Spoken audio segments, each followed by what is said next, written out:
And in this video, I'm going to go over how a healthy lifestyle leads to increasing your wellness. I also have a lifestyle and wellness evaluation worksheet for you as a free bonus. So there's a link in the description below. Download it and print it off so you can follow along later.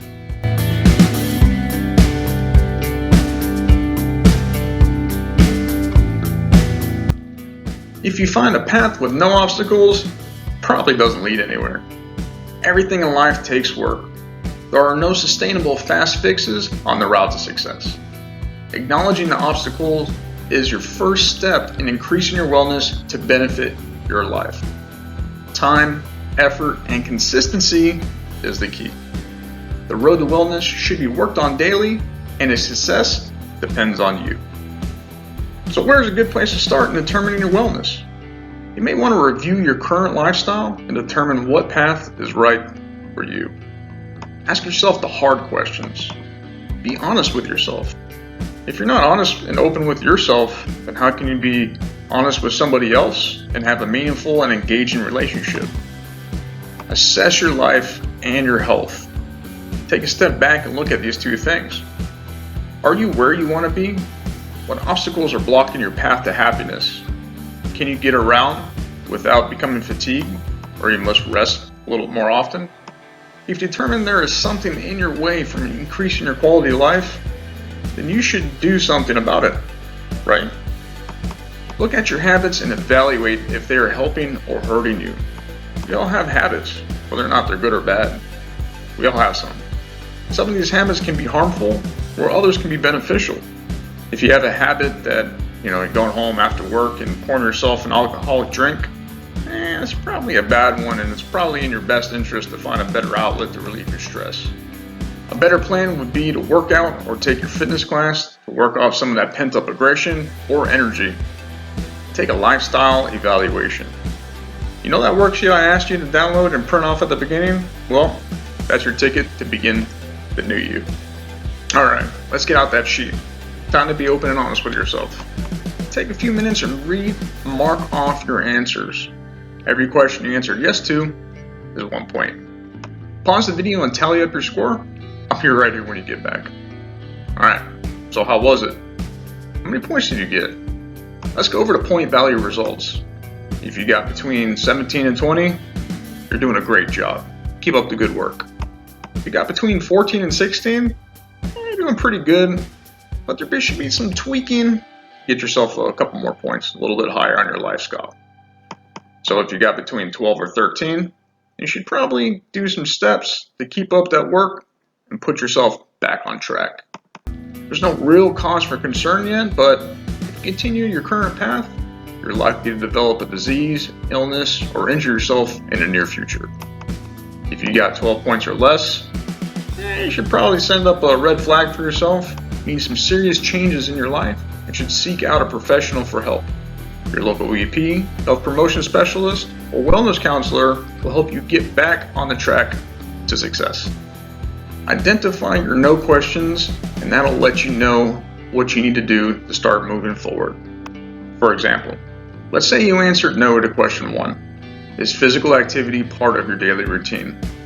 If it's not, then that'll probably be the first thing you should work on. Let's ask the question to ourselves. Why do we not work out or stay physically active as a daily habit? That should be the first hurdle you need to overcome. We make up excuses for our daily lives to take the easy road out or to blame someone else for what happens to us or someone else. Daily physical activity is no longer an option this day and age. It is a necessity. It's not a luxury.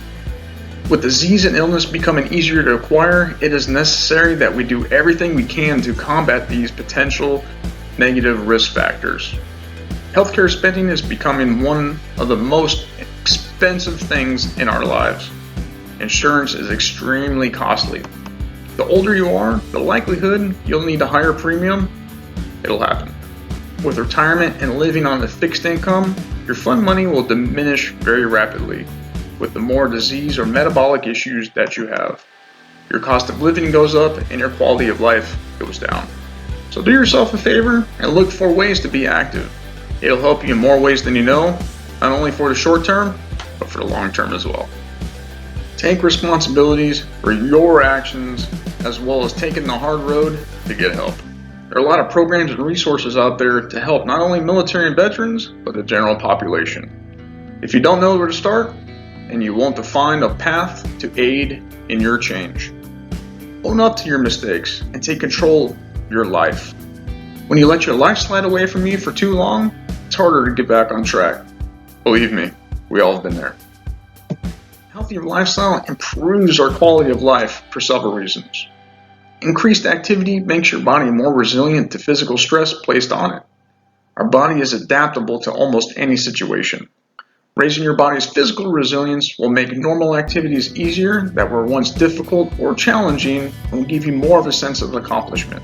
Completing more of these smaller milestones will raise your mind's ability to tackle bigger hurdles as well as enhance your self-confidence. You can start out making some SMART goals, and I already have those built for you in another video you can find here. Define what you need to change. Come to terms with that and your limiting factors. Identify your strengths and move towards your goals. Even if you're moving at a slow pace, hey, progress is still progress. Put a realistic time frame to reach your goals and successes and set up reminders for you to stay on track. Do everything you can to meet and exceed that goal. If you put the work and you didn't quite get there, okay, don't beat yourself up over it. Replan what you did until next time your chance for success will be increased even more.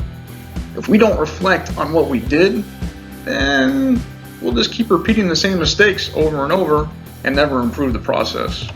When we don't raise the bar on ourselves, our quality of life doesn't raise up either. Focusing on our physical health will give your mental well-being a boost as a side effect. Improvements of the body also affect our mind. Increased blood flow of oxygen and nutrients to the tissues and that gray matter will help our body's ability to grow and adapt to change. Without physical activity and challenging our brain and our body, our minds won't become more resilient to stress or issues later in life. An increased sedentary lifestyle leads down a dark path to frailty and disease. A lowered state of activity breeds uncertainty within us and increases negative emotions. It also makes our minds produce more negative self-talk and raises our anxiety as well as depressive symptoms. You don't want that. So help make your lifestyle more active and fulfilling to combat negativity and raise your self-worth.